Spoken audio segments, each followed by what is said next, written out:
শুরু করতে চলেছি এক মহান ধর্মমূলক পালা পৌরাণিক, ঐতিহাসিক এবং সামাজিক রূপরেখাকে অবলম্বন করে। আজ থেকে প্রায় 500 বছর আগের পুরনো ধর্মীয় বিতর্কিত মামলাকে কেন্দ্র করে যে পালা তৈরি করা হয়েছে সেই পালার নাম হলো রক্তে রাঙা অযোধ্যা।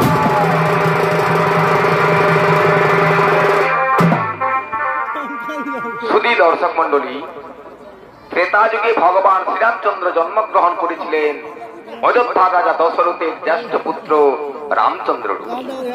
রামচন্দ্রের প্রতিটি গুণে, ধৈর্যে, বীর্যে, সাহসে এবং বীরত্বপনায় সকলেই ভেবে নিয়েছিলেন ইনি সেই গোলক বৈকুণ্ঠপুরের পূর্ণ ব্রহ্ম নারায়ণ। তাই সেই রামচন্দ্র বহুদিন রাজত্ব করার পর তিনি যখন সরজু নদীর তীরে তার দেহত্যাগ করলেন, তখন অযোধ্যাবাসী সকলে প্রাণ শূন্য হয়ে পড়লেন। তাই সেই ভগবানকে স্মরণ রাখার জন্য, ভগবানকে ভক্তি ভরে পূজা করার জন্য অযোধ্যাবাসী বহু পরিশ্রম করে, বহু অর্থ ব্যয় করে তারা এক মন্দির নির্মাণ করলেন। আর সেই মন্দিরের নামকরণ হলো অযোধ্যা রাম মন্দির। এদিকে ভারতে অবস্থিত মুসলিম সমাজের মনে হিংসা ধরে গেল। তারা ভাবতে লাগলেন, এইভাবে যদি হিন্দু ধর্মের বাড়বাড়ন্ত হয় তাহলে মুসলমান ধর্ম ছোট হয়ে যাবে, মুসলমান ধর্মের কোনো অস্তিত্বই থাকবে না। তাই যেভাবেই হোক এই ধর্মকে ছোট করতে হবে, এই ধর্মকে নষ্ট করতে হবে, ধ্বংস করতে হবে অযোধ্যা রাম মন্দির।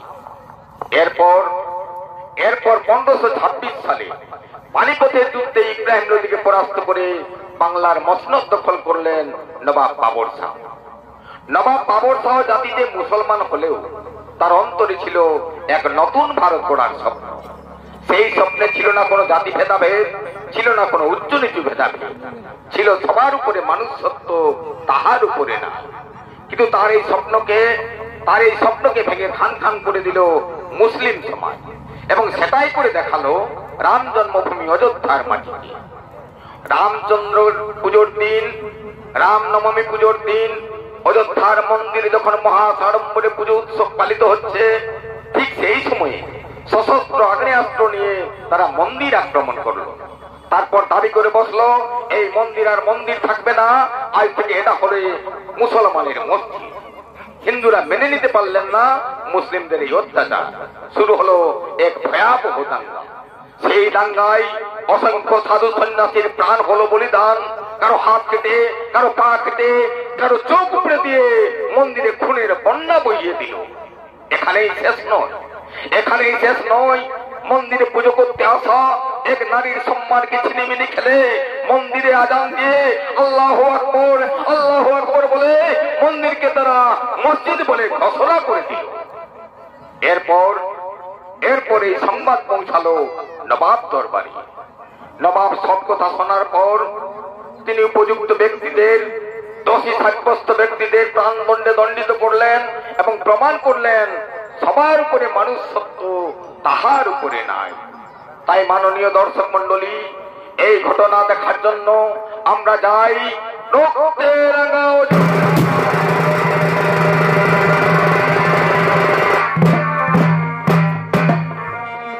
1526 সালে পানিপথের যুদ্ধে ইব্রাহিম লোদিকে পরাস্ত করে বাংলার মসনদ দখল করতে আসছেন নবাব বাবর শাহ ও তার ফৌজি বাহিনী।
ওরে নবাব রাজা আদেশ করে তারা অমান্য করে না, তারা অমান্য করে।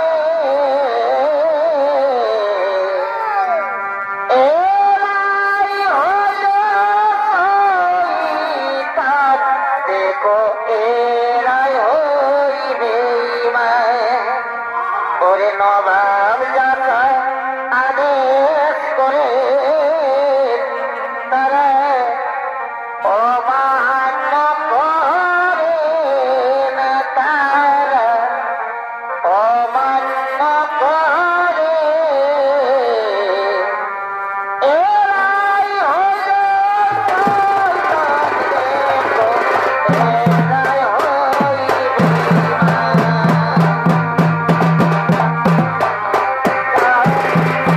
আদেশ করে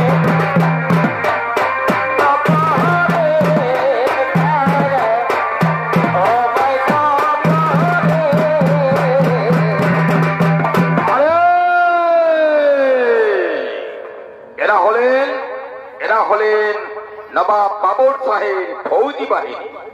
এরা সকলেই মুসলিম সম্প্রদায়ভুক্ত মানুষ। এরা হলেন নবাব বাবর শাহের ফৌজি বাহিনী।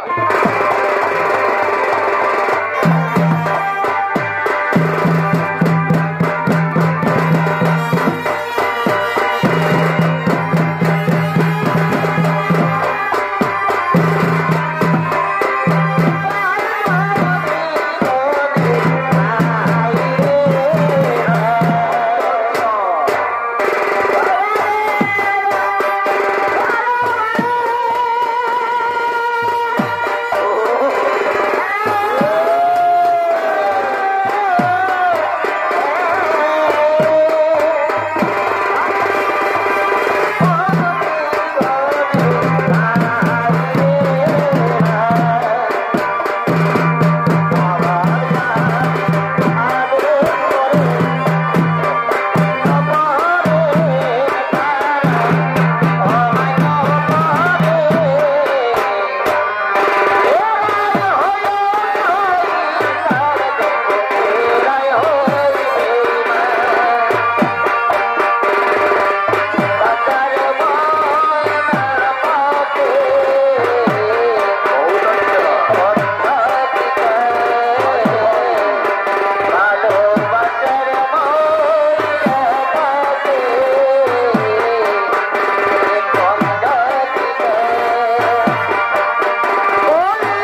দখল করতে আসেন মোগল সাম্রাজ্য প্রতিষ্ঠাতা নবাব বাবর শাহ।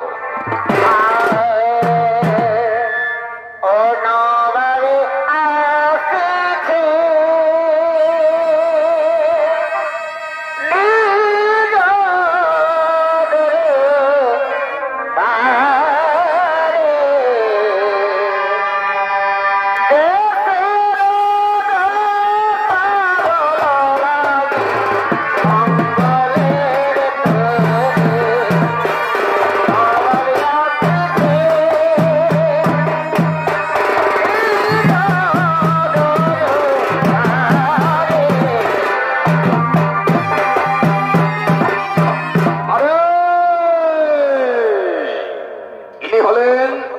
ইনি হলেন মোগল সাম্রাজ্য প্রতিষ্ঠাতা নবাব বাবর শাহ। এই বাবর শাহের অভিনয়ে আপনাদের আলোকিত মহান মঞ্চে ছৌ নৃত্য অভিনয় করে দেখাবেন ওস্তাদ বিনাধর কুমারের প্রিয় শিষ্য ওস্তাদ বিজয় কৃষ্ণ নায়ক।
নবাব বাবর শাহের জয়। तमाम देशवासी तमाम भारतवासी নবাব বাবর শাহ এই মসনদে বসার পূর্বে ওয়াদা করছে নিজের এবং আত্মীয়ের সুবিধার্থে কোন অন্যায়ের সঙ্গে আপোষ করবে না। প্রয়োজনে দেশ ও দেশের মঙ্গলের জন্য এই বাবর শাহ দেবে তার জান কুরবানি। তাই বাবর শাহ আজ থেকে এক নয়া কানুন চালু করবে। সেই কানুনে কয়েকটি গ্রাম মিলে হবে একটি পরগনা। সেই পরগনার দায়িত্বে থাকবে আমার বিশ্বাস ভাজন 2 জন করে তহসিলদার। তারাই করবে সেই পরগনার মানুষের ভালো মন্দের বিচার। তারাই হবে সেই পরগনার মানুষের সুখ দুঃখের সাথী। বাকমের খাও বীর মোহাম্মদ নুর আজম শাহ जो हुकुम जनाब। जाओ जाओ बाकमे जाओ नूर आजम शाह तुम्हारा के अयोध्या परगनार दायित्व भार दिलाम। आज থেকে তোমরাই সেই পরগনার মানুষের ভালো মন্দের বিচার করবে। আজ থেকে তোমরাই হবে অযোধ্যা পরগনার মানুষের সুখ দুঃখের সাথী। याद রাখবে বাকমের খার নয়া হুকুম, বাকমের খার নয়া হুকুম।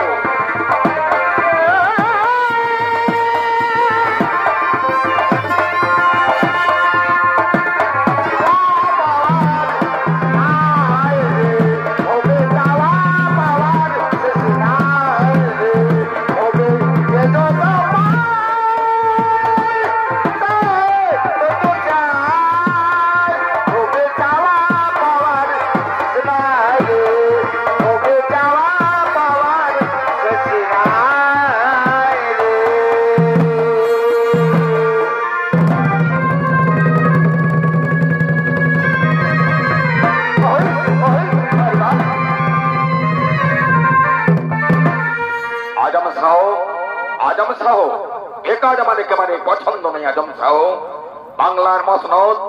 বাংলার মসনদ পেল বাবর শাহ। পানিপথের যুদ্ধে অক্লান্ত পরিশ্রম করে মসনদ পেল বাবর শাহ, আর আমরা হলাম তার তহসিলদার। এ কাজ আমার একেবারে পছন্দ নয়। ধীরে বাকমি ধীরে, এই তহসিলদার থেকে আমরা হব মসনদের অধিকারী। কিভাবে আজম শাহ? শোনো শোনো বাকমির, অযোধ্যা পরগনার দায়িত্ব ভার এখন আমাদের উপর। তাই অযোধ্যায় ওই বলরাম ঠাকুরকে কব্জা করে অযোধ্যার রাম মন্দিরে বাঁধাবো হিন্দু মুসলমানের এক ভয়াবহ দাঙ্গা। সেই দাঙ্গায় মন্দিরকে করব মসজিদ। অতএব হিন্দুরা অতিষ্ঠ হয়ে বিচার চাইতে যাবে নবাব দরবারে। সেখানে হবে আরেক দাঙ্গা। ওই দাঙ্গার অবসরে নবাবকে হত্যা করে আমরা হব মসনদের অধিকারী। এবার চলো আমরা যাত্রা করব ওই বলরাম ঠাকুরের বাড়ি।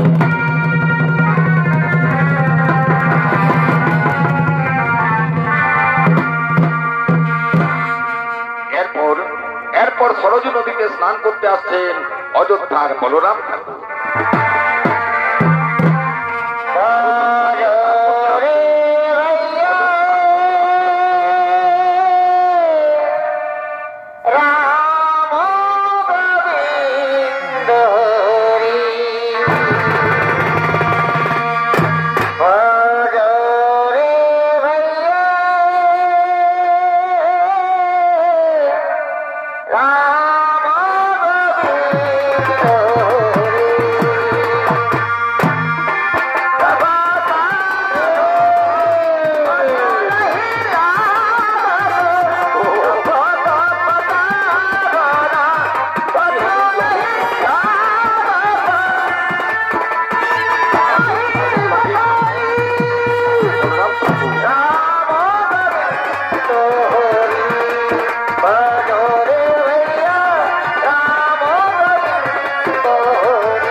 আজ আমি রাজবাড়ি পুজোয় যাব, তাই তাড়াতাড়ি স্নান করে এক্ষুনি আমি রাজবাড়ি পুজোয় চলে যাব। ওম জবা কুসুম সংখ্যাসং আইসমেয় মাদ্যদেব সর্বপাপধন্ত্বারিণী প্রণোদস্মিং দিবাকরম। হে জ্বলন্ত দেব দিবাকর, তুমি প্রতিটা বাড়ি ধন দৌলত দিয়ে আলোয় আলোকিত করে দিয়েছো, কিন্তু এই অধম ব্রাহ্মণের বাড়িতে কবে তুমি ধন দৌলত দেবে দয়াময়? বলরাম ঠাকুর, বলরাম ঠাকুর, আমরা তোমার মনের বাসনা পূর্ণ করে দেব বলরাম ঠাকুর। কে? বাগ্মীর আজম সাহেব? হ্যাঁ, আমরা তোমার মনের বাসনা পূর্ণ করে দেব বলরাম ঠাকুর, তুমি যদি আমাদের কথা মতো কাজ করো। কি কাজ? কি কাজ আমাকে করতে হবে? শোনো শোনো বলরাম ঠাকুর, রামনবমী পুজোর দিন অযোধ্যার মন্দিরে পুজো হবে। ওই পুজোই দাঙ্গা বাঁধাবো আমরা। তুমি শুধু আমাদের সঙ্গে যাবে, ওই মন্দিরের সদর দরজা বন্ধ করে দেবে, যেন একজন বাইরে বেরোতে না পারে। তারপর ওই মন্দিরে দাঙ্গা বাঁধিয়ে মন্দিরকে করবো মসজিদ, আর মন্দিরে উপস্থিত উদয়নারায়ণকে হত্যা করে তোমরাকে করবো উদয়পুরের রাজা। হ্যাঁ হ্যাঁ হ্যাঁ, আমি হব উদয়পুরের রাজা, আমি হব উদয়পুরের রাজা। বেশ বেশ বেশ, আমি রাজি, আমি একেবারেই রাজি। এসো এসো বলরাম ঠাকুর, তাহলে আমাদের হাতে হাত মেলাও। এসো বলরাম ঠাকুর, আমাদের হাতে হাত মেলাও। এবারে চলো আমরা যাত্রা করবো।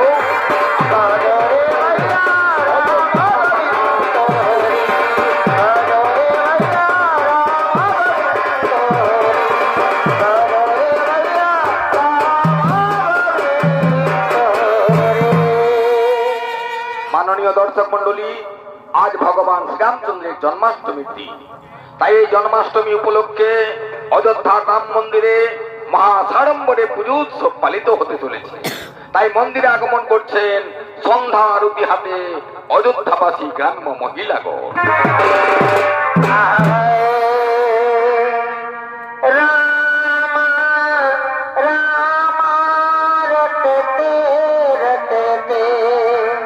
আচ্ছা আচ্ছা,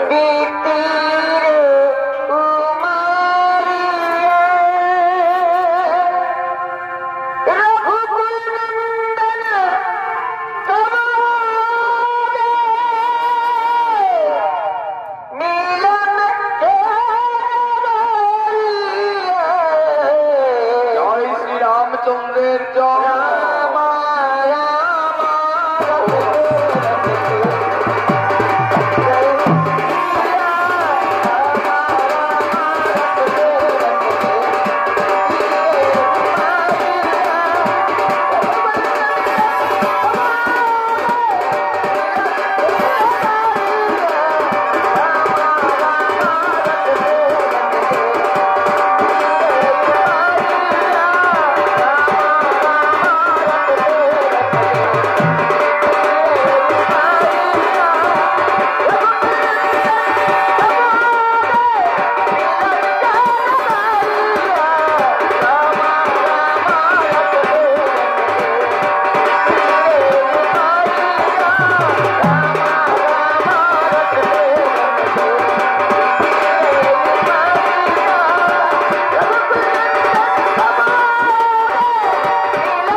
ভগবান, ওগো প্রভু রামচন্দ্র, আমাদের শতকোটি প্রণাম গ্রহণ করুন।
দূরান্ত থেকে আগমন করছেন, এই মন্দিরে আগমন করছেন রাম ভক্ত সাধু সন্ন্যাসীগণ।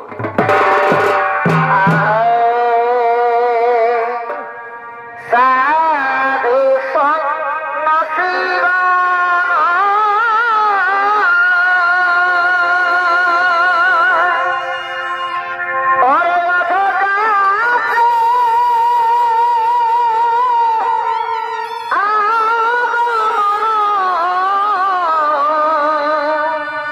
শ্রীরাম হে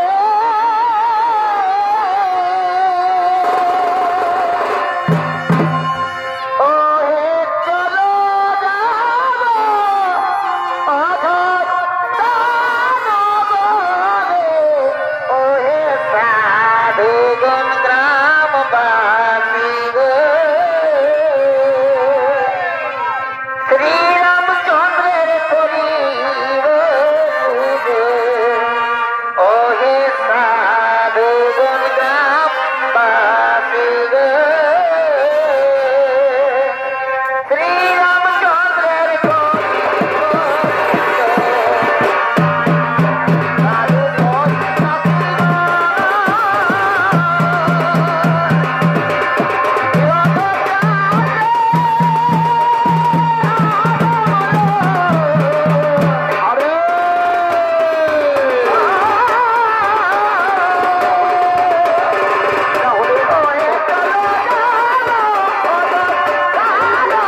রাম মন্দিরে, এই রাম মন্দিরে নিমন্ত্রিত করেছেন সম্মানীয় রাজা উদয়নারায়ণকে।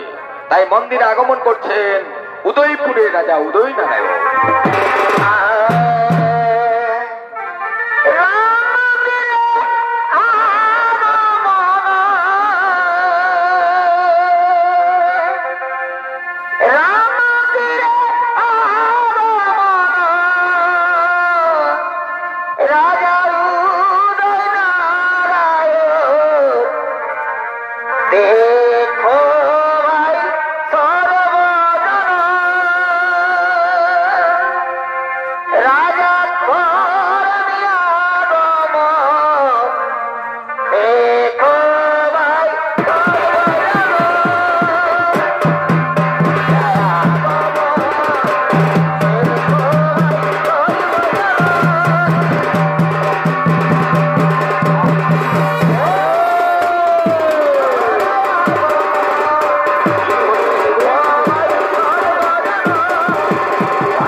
করুন রাজামশাই। ওগো রাজামশাই, আজ আমাদের বড় আনন্দের দিন, আজ ভগবান রামচন্দ্রের পুজোর দিন। ওগো ভগবান, আজ আমরা এই ভগবানের মন্দিরে আমরা এই নৃত্য গীতের আয়োজন করেছি রাজামশাই, আপনি আপনার আসন গ্রহণ করুন।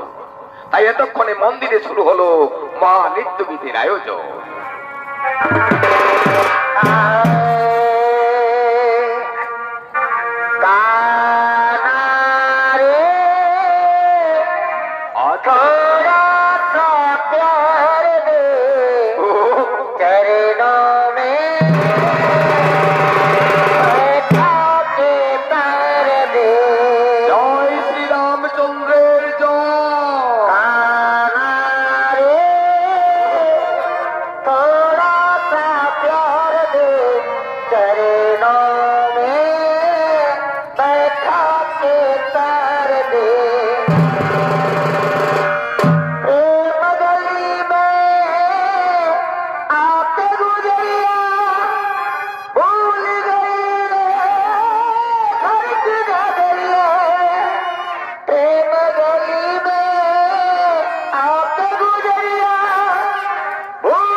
এটা হলো গুলির আওয়াজ। পূজা বন্ধ করো, পূজা বন্ধ করো, আমরা এখন আজান দিয়ে নামাজ পড়ব। না না দরবেশ, এটা মসজিদ নয়, এটা মন্দির। এই মন্দিরকে আমরা মসজিদ বানিয়ে দেব। আল্লাহু আকবার। সাবধান সাবধান দরবেশ, হিন্দুরা এখনো মরে যায়নি। এই মন্দিরের জন্য আমরা প্রাণ দিতে প্রস্তুত আছি। খামোশ বেয়াদব। ওরে বেয়াদব, এই এই ফৌজি বাহিনী, যাও যাও ওই মন্দিরে পুতুলগুলোকে আছাড় মেরে ভেঙে ফেলো। আর তাতে যে বাধা দেবে তাদের তাদের তোমরা জাহান্নামে পাঠাও।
ভেঙে দিও না, এগুলো আমাদের দেবতা।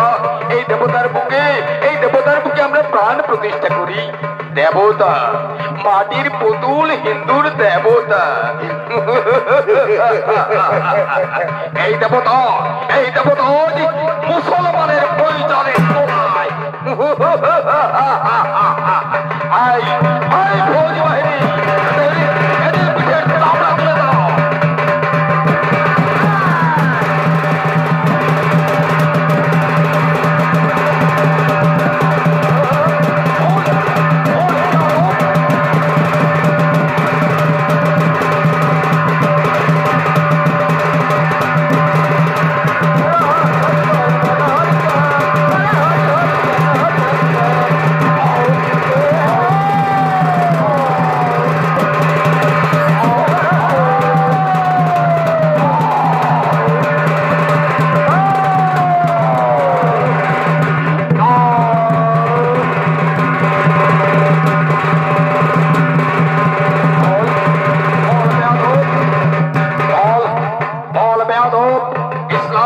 কবুল কর, বল বেয়াদবের দল, ইসলাম ধর্ম কবুল কর, বল বল লা ইলাহা ইল্লাল্লাহ মুহাম্মদ রাসূলুল্লাহ। না না রে বিধর্মী মুসলমানের দল, ওই শব্দ আমরা কখনো উচ্চারণ করব না। এই দেহে যতক্ষণ আছে প্রাণ, ততক্ষণ আমরা বলবো ওরে ফৌজি বাহিনী, এদের এই মন্দিরে কুরবানি করো, এদের কুরবানি করে মন্দিরে খুনের দরিয়া বইয়ে দাও।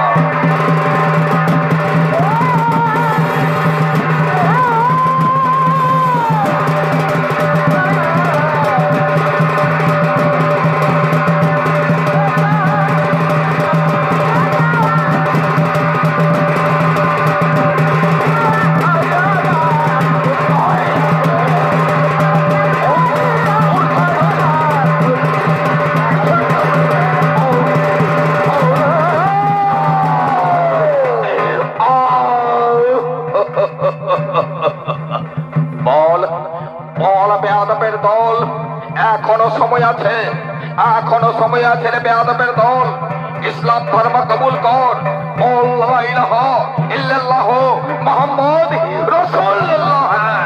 না না রে বিধর্মী মুসলমানের দল, আমরা তো বলেছি ওই শব্দ আমরা কখনো উচ্চারণ করব না। দেহে এক বিন্দু রক্ত থাকতে আমরা বলবো ওরে ফৌজি বাহিনী, এদের হাত কাটো, এদের পা কাটো, এদের চোখ পুড়ে দিয়ে মন্দিরে খুনের দরিয়া বইয়ে দাও।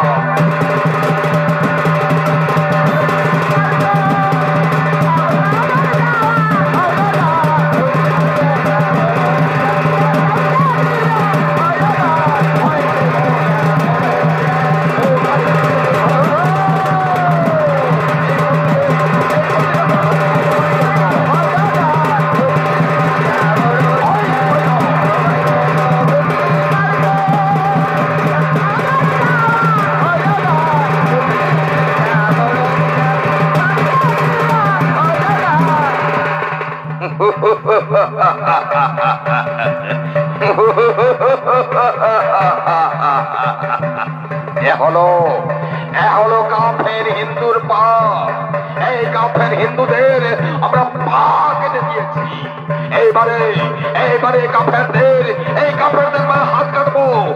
কাফের দল, ওদের হাত আমাদের দেয়।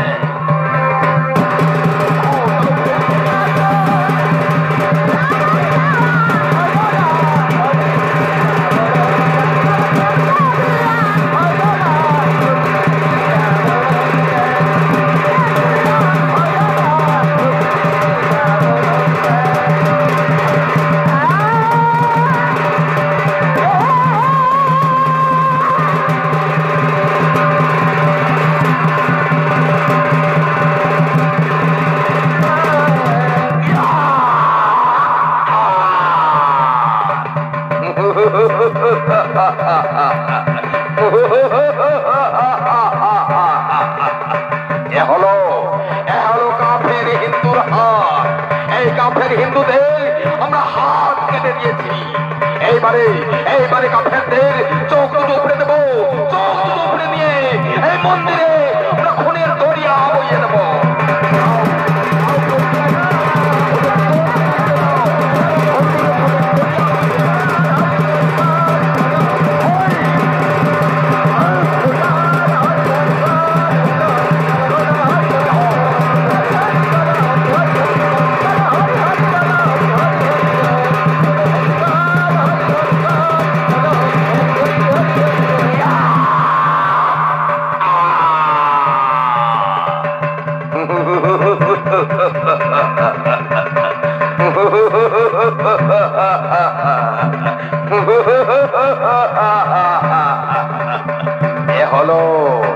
এ হলো কাফের হিন্দুদের গোল পাকানো চোখ। কিন্তু কোথায় কোথায় রয়েছে বেঈমান উদয়নারায়ণ? ওই রাজা উদয়নারায়ণকে খুঁজে বার করে ওই উদয়নারায়ণকে এই মন্দিরে আমরা কুরবানি করবো। কোথায়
সব শেষ হয়ে গেল। এই মন্দিরে ওই কাফের হিন্দুরা আজ সব শেষ হয়ে গেছে। উদয়নারায়ণ রাজা উদয়নারায়ণ জাহান্নামে পাঠিয়ে দিয়েছে। এরপর উদয়পুরের রাজা হবে ওই বলরাম ঠাকুর। আমি হলাম উদয়পুরের রাজা, আমি হলাম উদয়পুরের রাজা। বাকবের খাঁ নুর আজম শাহ, তোমরা আমাকে রাজা করে দিলে, তাই আমি তোমাদের এক পুরস্কার করব। ওই দেখো মন্দিরে লুকিয়ে রয়েছে এক অপূর্ব সুন্দরী। যাও তাকে তোমরা উপভোগ করো।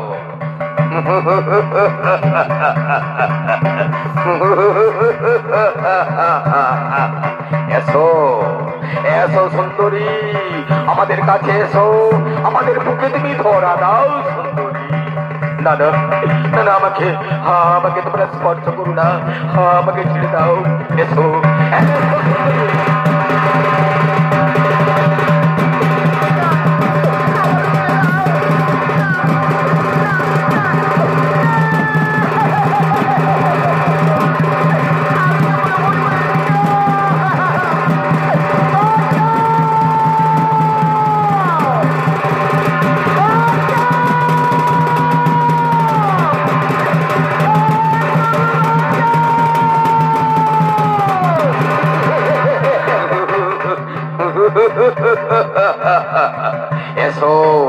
এসো সুন্দরী, আমার কলিজায় এসো। আমি তোকে আমার বেগম বানাবো। ওরে বিধর্মী মুসলমান, তোর বাড়িতেও তো মা বোন রয়েছে। যা রে বিধর্মী মুসলমান, তোর বোনকে নিয়ে তুই আমোদ করবি, অনেক মজা পাবি। ওরে কসবি, এইবার তোকে কেউ বাঁচাতে পারবে না। ওরে কসবি, এইবার তোর নরম শরীরে আমি আমার মা বসিয়ে দেবো।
মাগির দেমাগ ভেঙে দিলাম।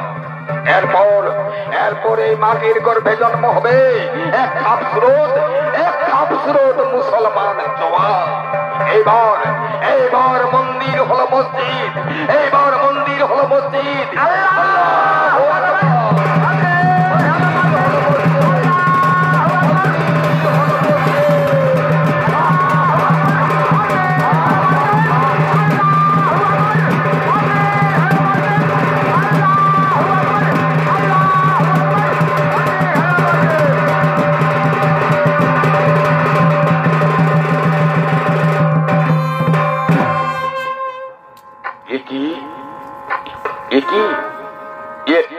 আমি কোথায়?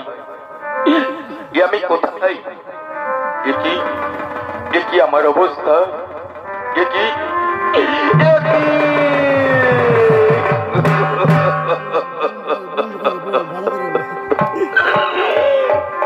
দাদা, এই কলঙ্কিত মুখ আমি আর কাউকে দেখাবো না। ওই পবিত্র গঙ্গার চলে আমি দেবো।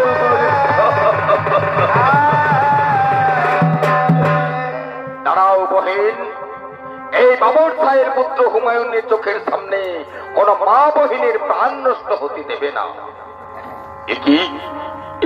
একি আবার এসেছো মন্দিরে দাঙ্গা বাঁধাতে? আবার বুঝি মন্দিরে তোমরা খুন করবে? আবার বুঝি আমার সম্মান নিয়ে তোমরা ছিনিমিনি খেলতে চাও? না রে বহিন, দুনিয়ার সব মুসলমান বেঈমান নয় রে বহিন।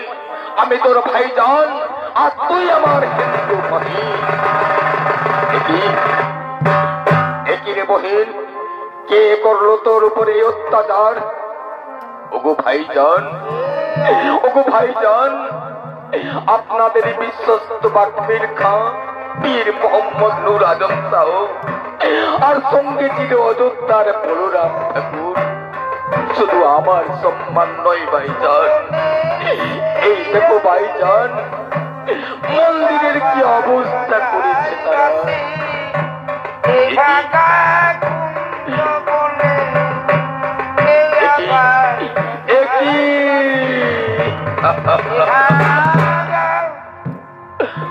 अफसोस, बहुत अफसोस। और এদিকে এসো ভাইজান, এই দেখে যাও ভাইজান মন্দিরে কেমন অসংখ্য সাধু সন্ন্যাসীর প্রাণ নিয়েছে তারা। ও আফসোস, খোদা তাআলা অপূর্ব তোমার বিচার, খোদা তাআলা অপূর্ব তোমার বিচার। আর এদিকে এসো, এই দেখে যাও ভাইজান কেমন ভাবে মানুষের হাত কেটেছে, পা কেটেছে,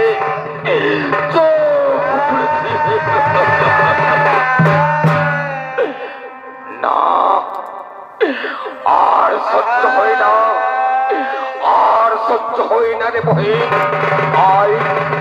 আয় আমার হিন্দু বহিন, তুই আমার সামনে এসে দাঁড়া। আর এই তোর সামনে দাঁড়িয়ে এই বাবর শাহের পুত্র হুমায়ুন শাহ আজ ওয়াদা করছে রে বহিন, তোর সম্মান নিয়ে যারা ছিনিমিনি খেলেছে ওই বেয়াদবরে দুনিয়াকে সরিয়ে দেবো। ওই বেয়াদবরে দুনিয়াকে সরিয়ে দেবো। আয় আমার হিন্দু বহিন।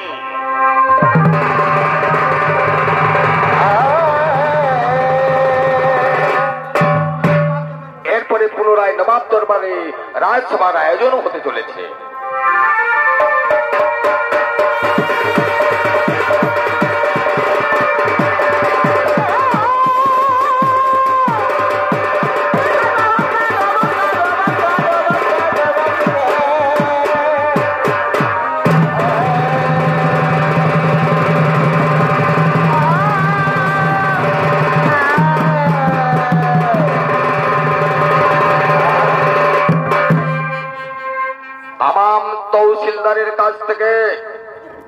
তহসিলদারের কাছ থেকে নবাব বাবর শাহ জানতে চাই, আমি যে আগামী দিনে যে কাজের কৈফিয়ত তোমাদের কাছে চাইছিলাম যে দায়িত্বভার তোমাদের হাতে তুলে দিয়েছিলাম সেই দায়িত্ব তোমরা পালন করেছো কিনা?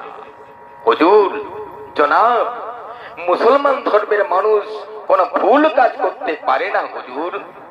বহুত আচ্ছা, বহুত আচ্ছা। ইসলাম ধর্ম মহান ধর্ম। বিচার করুন, বিচার করুন বাচ্চান, বিচার করো আমার হিন্দু বহিনের, বিচার করো তামাম ইসলাম ধর্মে। ইসলাম ধর্ম মহান ধর্ম না, না জনাব, না। ইসলাম ধর্ম মহান ধর্ম নয় জনাব। যে ধর্মীয় মানুষ মন্দিরে বিগ্রহ, যে ধর্মীয় মানুষ বিগ্রহ ভেঙে চুরমার করে দেয়, হাজার হাজার মানুষের খুনের বন্যা বইয়ে দেয়, এমনকি আমার সম্মান নিয়ে যে ধর্মীয় মানুষ ছিনিমিনি খেলতে পারে, সেই ধর্ম কোনোদিন মহান হতে পারে না জনাব। একই বেটা হুমায়ুন, এই হিন্দু বেটি যা বলছে তা কি সত্যি? সত্যি বাপজন, আমি আমার আঁখ দিয়ে দেখেছি এই ভয়াবহ হত্যাকাণ্ড। কে সেই বেয়াদব? ওই বেয়াদবদের আমি জিন্দা কুরবানি করব।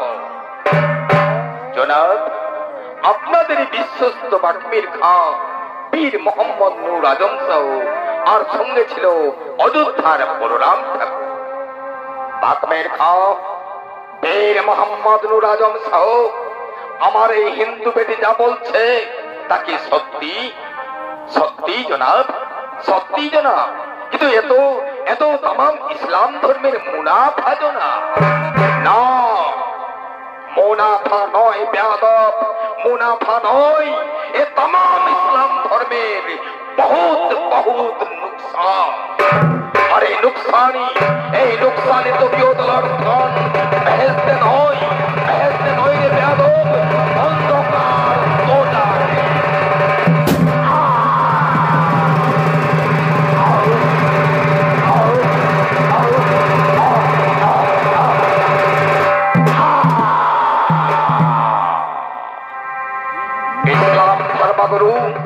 ইসলাম ধর্মগুরু পীর মোহাম্মদ নূর আজম সাহ, আমি তোমার কাছে জানতে চাই, কোরআনের কোন পাতায় লেখা রয়েছে হিন্দু রক্ত নিয়ে মন্দির প্রতিষ্ঠা করে ওই ইসলাম ধর্মের মুনাফা হয়?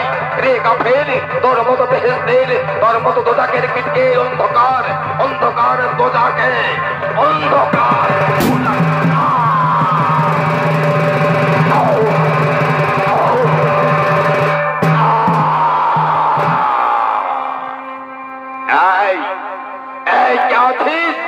ওই কাফের বলরাম ঠাকুরকে আমার এই দরবারে হাজির কর।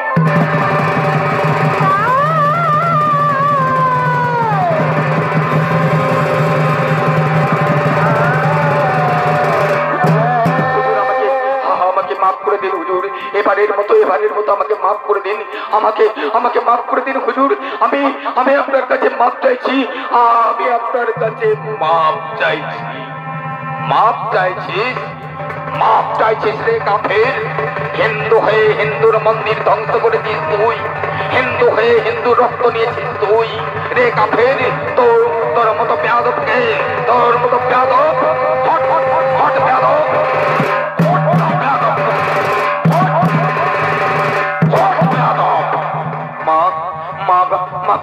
মাগো, তুমি আমাকে রক্ষা করো, তুমি আমাকে ক্ষমা করো, তুমি আমাকে প্রাণ ভিক্ষা দাও, তুমি আমাকে প্রাণ। এই নে বেটি আমার হাতিয়ার, এই হাতিয়ার দিয়ে আদায় কর তোর সম্মান হানির বদলা।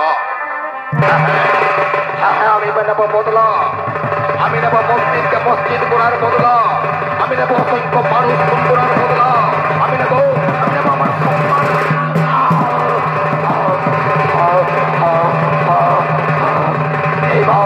এইবার আমি নেব অসংখ্য।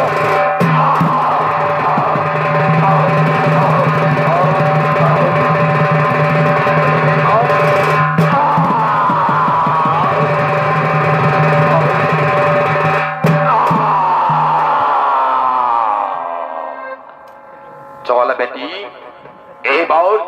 এইবার আমি তোকে তোর শ্বশুর বাড়ি পৌঁছে দেব। না, না বাপজান, ওই হিন্দু সমাজ আমাকে আর গ্রহণ করবে না বাপজান। আমি জানি রে বেটি, আমি জানি ওই হিন্দু সমাজ নবাব বাবর শাহকে ফিরিয়ে দিলেও তোর এই মুসলমান বাপজানকে তারা ফিরিয়ে দিতে পারবে না রে বেটি। চল চল রে বেটি, আবার আমি তোকে ওই হিন্দু সাম্রাজ্যে প্রতিষ্ঠা করব, আর সেখান থেকেই আমি তামাম ভারতবাসীদের কাছে বলবো, রে বেকুব ইসলাম ধর্মীয় মানুষ, মন্দির মসজিদ নিয়ে দাঙ্গা নয়, ধর্ম নিয়ে বিবাদ নয়, আমরা সবাই ওপরওয়ালা সৃষ্টি, আমরা সবাই মানুষ। যাও যাও ফৌজি বাহিনী, ওই মন্দিরের পাশে আরেক মসজিদ নির্মাণ করো, আমার নামানুসারে ওই মসজিদের নামকরণ হবে বাবরি মসজিদ। হিন্দু ভাইয়েরা মন্দিরে করবে পূজা, মুসলমান ভাইজানেরা মসজিদে দেবে আজান।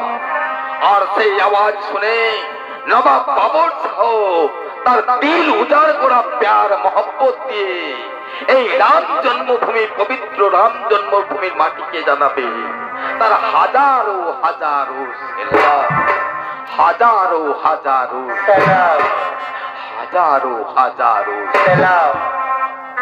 উপতি রাঘব